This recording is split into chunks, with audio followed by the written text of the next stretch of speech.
Good evening, everyone. I just want to begin by thanking you all for coming here. It's right before Rosh Hashanah, and I'm sure there are so many last-minute things to do.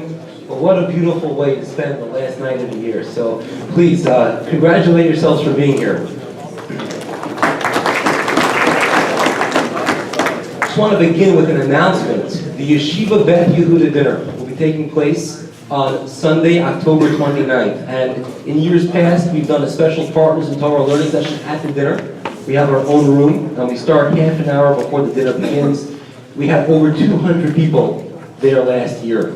Anyone who attends the study session at the dinner is entitled to come to the dinner. Get their tickets for just $75. Regular price is $250. So that's an incentive, but it's Torah. That sells itself. We would love to have you all there.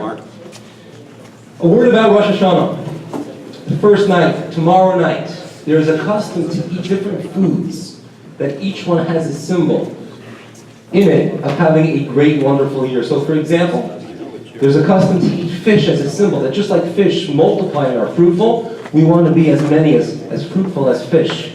We eat pomegranates because there are so many seeds in them, we want to have as many merits as a pomegranate.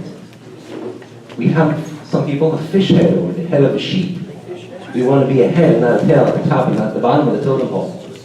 But perhaps the best known, most famous one is the apple with honey. Dip the apple in the honey, have a sweet new year.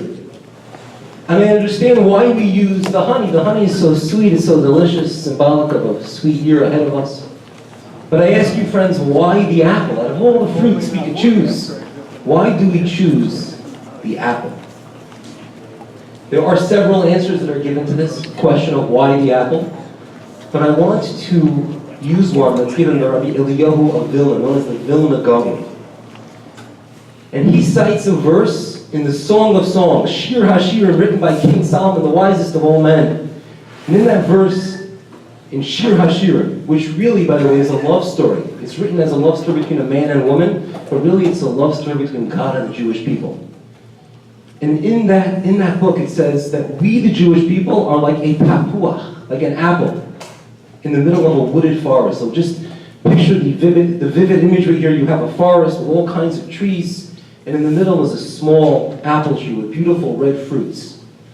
And that apple tree is the symbolism of the Jewish people. So we see once again the Jews are likened to an apple. Why the apple?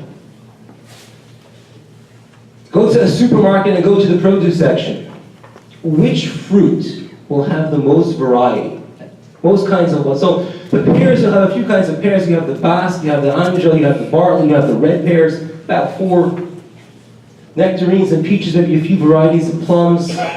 By far, the fruit that will always win is the apple. You and I can easily name 10 varieties here right now. Macintosh, Granny Smith, Fuji, Honeycrisp is one of my favorites. We can keep going, but I won't. The apple is the fruit that, more kinds of it than any other. If you want to know the beauty of the Jewish people, it's the fact that we are not all the same. We're all different colors, different textures, different flavors. That is what makes us the beautiful people that we are. That's why we use the apple. And to me, this is such a valuable idea, a lesson going into Rosh Hashanah. Because we need merits. It's a day of judgment. God will look at the year and say, how was it? Perhaps the greatest merit we could have is that of unity, of appreciating each other's differences, and not using that as a barrier, but seeing that that's what makes us such a beautiful people. We're all different, and that's great. So I want to wish you all a sweet new year, a year filled with blessing and only good things. Thank you all.